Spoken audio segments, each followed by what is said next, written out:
Saludos. Estamos en la parte 3 de nuestro estudio sobre la guerra espiritual. ¿Cómo podemos vencer en la guerra espiritual contra los gobernantes de las tinieblas de este siglo, contra huestes espirituales de maldad en las regiones celestes, Efesios 6:12, y a los hijos del malo? Todo lo que hemos venido diciendo viene a cuento para hacernos conscientes de que existe una guerra espiritual o de ideas. Es decir, por un lado tenemos la verdad de Dios revelada en las Sagradas Escrituras, de las que depende nuestra salvación eterna si las aceptamos y obedecemos, y por otro lado una falsa verdad que se opone a la de Dios, que es difundida por los enemigos de Dios, los hijos del malo, que son la cizaña y el enemigo que la sembró. Mateo 13, 37 al 43. La guerra espiritual no es visible, pero es tan real como las otras guerras físicas. El diablo, el cual engaña al mundo entero, ver Apocalipsis 12:9, con sus malvados ángeles, ha confundido y sigue haciéndolo a multitud de personas, sembrando mentiras y falsas teorías, medias verdades, etc., tratando de desviarlas y apartarlas de Dios y de su palabra.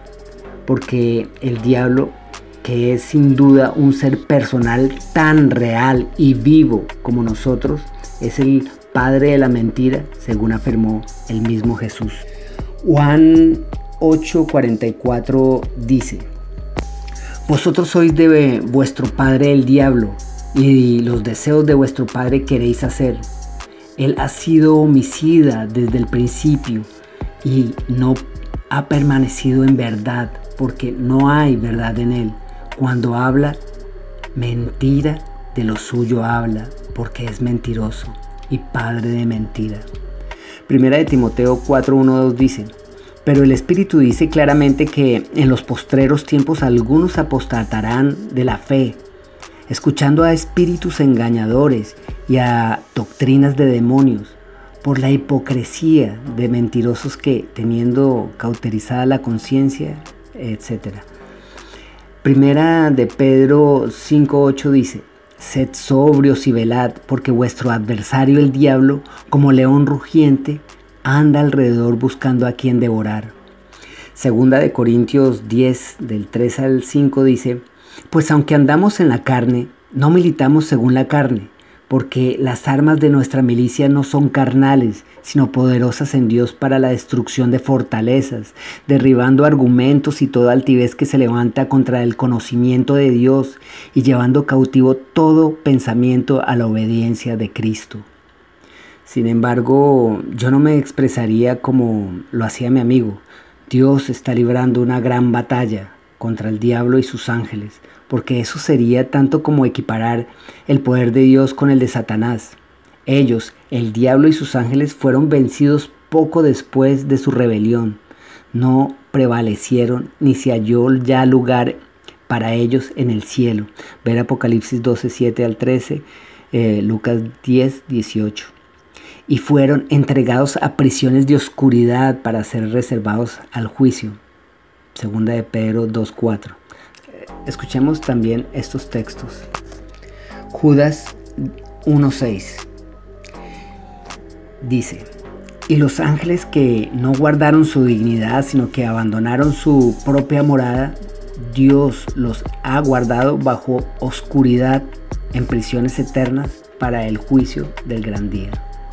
Segunda de Pedro 2:4 al 9 dice: porque si Dios no perdonó a los ángeles que pecaron, sino que arrojándolos al infierno los entregó a prisiones de oscuridad para ser reservados al juicio, y si no perdonó al mundo antiguo, sino que guardó a Noé, pregonero de justicia, con otras 7 personas, trayendo el diluvio sobre el mundo de los impíos, y si condenó por destrucción a las ciudades de Sodoma y Gomorra, reduciéndolas a ceniza, poniéndolas de ejemplo a los que habían de vivir impíamente, y libró al justo Lot, abrumado por la nefanda conducta de los malvados, porque este justo que moraba entre ellos afligía cada día su alma, viendo y oyendo los hechos inicuos de ellos. Sabe el Señor librar de tentación a los piadosos y reservar a los injustos para ser castigados el día del juicio. Apocalipsis 20 del 1 al 3 dice: Vi un ángel que descendía del cielo con la llave del abismo y una gran cadena en la mano, y prendió al dragón, la serpiente antigua, que es el diablo y Satanás, y lo ató por 1000 años, y lo arrojó al abismo, y lo encerró y puso sellos sobre él, para que no engañase más a las naciones hasta que fuesen cumplidos 1000 años, y después de esto debe ser desatado por un poco de tiempo. Por lo tanto, la gran batalla no es entre Dios y el diablo, sino entre los hijos de Dios y los hijos del diablo. Juan 8:44, Apocalipsis 12 del 7 al 12, 20 del 1 al 3. Pero aquellos, los hijos de Dios, le han vencido por medio de la sangre del Cordero y de la palabra del testimonio de ellos. Veamos Apocalipsis 12 del 7 al 12. Dice: Después hubo una gran batalla en el cielo. Miguel y sus ángeles luchaban contra el dragón, y luchaban el dragón y sus ángeles, pero no prevalecieron, ni se halló lugar para ellos en el cielo. Y fue lanzado fuera el gran dragón, la serpiente antigua, que se llama Diablo y Satanás, el cual engaña al mundo entero. Fue arrojado a la tierra y sus ángeles fueron arrojados con él. Entonces oí una gran voz en el cielo que decía: Ahora ha venido la salvación, el poder, el reino de nuestro Dios y la autoridad de su Cristo, porque ha sido lanzado fuera el acusador de nuestros hermanos, el que los acusaba delante de nuestro Dios día y noche. Y ellos le han vencido por medio de la sangre del Cordero y de la palabra del testimonio de ellos, y menospreciaron sus vidas hasta la muerte, por lo cual alegraos cielos y los que moráis en ellos. Ay de los moradores de la tierra y el mar, porque el diablo ha descendido a vosotros con gran ira, sabiendo que tiene poco tiempo. Dios, a lo largo de la historia de la humanidad, ha permitido que el diablo y sus ángeles sigan viviendo porque era necesario que los seres humanos eligiéramos libremente a quienes queríamos servir, si a Dios, nuestro Creador y Padre, o al diablo, el enemigo de Dios. Satanás y sus demonios no pueden hacer todo lo que les gustaría realizar, es decir, no pueden ejercer libremente todo su poder, que es mucho, sobre los humanos. Por eso dice la palabra que están en prisiones de oscuridad o eternas, porque de alguna manera han sido atados. Apocalipsis 20 del 1 al 3. Pero de tal manera que los que se apartan de la protección de Dios se colocan automáticamente en sus garras. En esta guerra no se puede ser neutral. Jesucristo dijo: el que no es conmigo es contra mí. Lucas 11:21, 9:50. Nada temeremos si estamos aferrados a Cristo y resistimos firmes en la fe.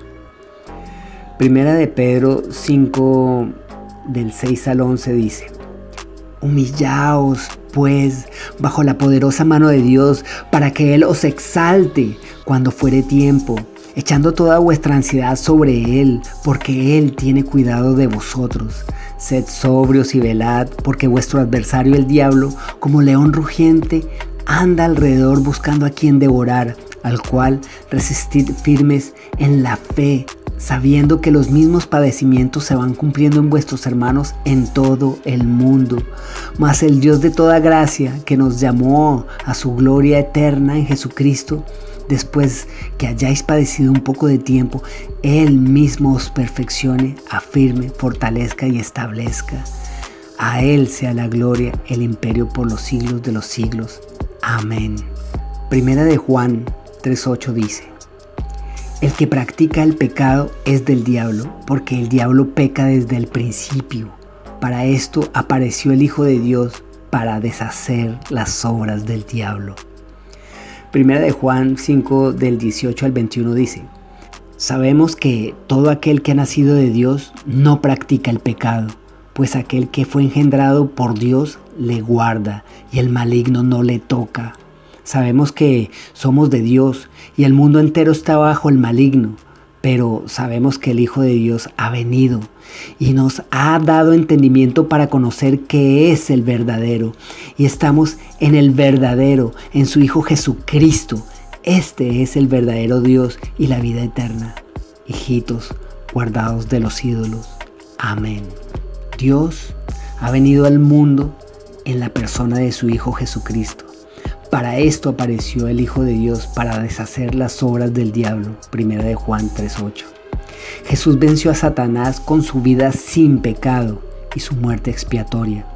Así que cuando los hijos participaron de la carne y sangre, Él, Jesús, también participó de lo mismo para destruir por medio de la muerte al que tenía el imperio de la muerte, esto es, al diablo, y librar a todos los que por el temor de la muerte estaban durante toda la vida sujetos a servidumbre. Hebreos 2, 14, 15.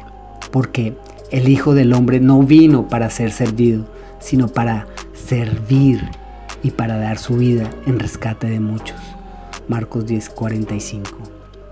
Necesitamos creer firmemente que Cristo, que sufrió una muerte cruel y terrible, crucificado en una cruz, entregó su vida por ti y por mí, no como un mártir, sino como lo que es el Hijo de Dios, quien llevó Él mismo nuestros pecados en su cuerpo sobre el madero, para que nosotros, estando muertos a los pecados, vivamos a la justicia, y por cuya herida fuisteis sanados.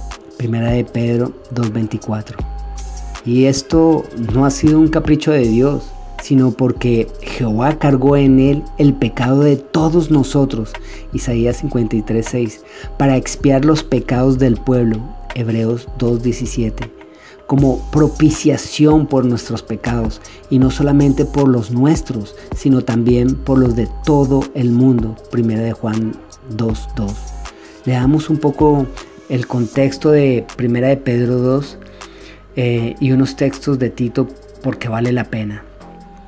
1 de Pedro 2 del 21 al 25 dice: Pues para esto fuisteis llamados, porque también Cristo padeció por nosotros, dejándonos ejemplo, para que sigáis sus pisadas, el cual no hizo pecado ni se halló engaño en su boca, quien cuando le maldecían no respondía con maldición, cuando padecía no amenazaba, sino encomendaba la causa al que juzga justamente, quien llevó Él mismo nuestros pecados en su cuerpo sobre el madero, para que nosotros, estando muertos a los pecados, vivamos a la justicia, y por cuya herida fuisteis sanados. Porque vosotros erais como ovejas descarriadas, pero ahora habéis vuelto al pastor y obispo de nuestras almas. Tito 2, del 11 al 15 dice: Porque la gracia de Dios se ha manifestado para salvación a todos los hombres, enseñándonos que, renunciando a la impiedad y a los deseos mundanos, vivamos en este siglo sobria, justa y piadosamente, aguardando la esperanza bienaventurada y la manifestación gloriosa de nuestro gran Dios y Salvador Jesucristo, quien se dio a sí mismo por nosotros para redimirnos de toda iniquidad y purificar para sí un pueblo propio, celoso de buenas obras. Esto habla y exhorta y reprende con toda autoridad. Nadie te menosprecie. También en Tito 3, 4, 8 dice: Pero cuando se manifestó la bondad de Dios nuestro Salvador y su amor para con los hombres, nos salvó no por las obras de justicia que nosotros hubiéramos hecho, sino por su misericordia, por el lavamiento de la regeneración y por la renovación del Espíritu Santo, el cual derramó en nosotros abundantemente por Cristo nuestro Salvador, para que, justificados por su gracia, viniésemos a ser herederos conforme a la esperanza de la vida eterna. Palabra fiel es esta, y en estas cosas quiero que insistas con firmeza, para que los que creen en Dios procuren ocuparse en buenas obras. Estas cosas son buenas y útiles a los hombres. Jesús es Dios, y por eso nos puede salvar para vida eterna. Para eso vino al mundo. Él ha venido al mundo, y si aceptamos su sacrificio redentor, no solo nos hará libres del pecado, sino que junto con ello también nos dará la vida eterna. Leamos este último versículo de este estudio. Juan 16, 28 al 33. Salí del Padre y he venido al mundo. Otra vez dejo el mundo y voy al Padre. Le dijeron sus discípulos: he aquí, ahora hablas claramente y ninguna alegoría dices. Ahora entendemos que sabes todas las cosas y no necesitas que nadie te pregunte. Por esto creemos que has salido de Dios. Jesús respondió: ¿ahora creéis? He aquí, la hora viene y ha venido ya, en que seréis esparcidos cada uno por su lado y me dejaréis solo. Mas no estoy solo, porque el Padre está conmigo. Estas cosas os he hablado para que en mí tengáis paz. En el mundo tendréis aflicción, pero confiad, yo he vencido al mundo. Gracias, seguiremos en el siguiente estudio.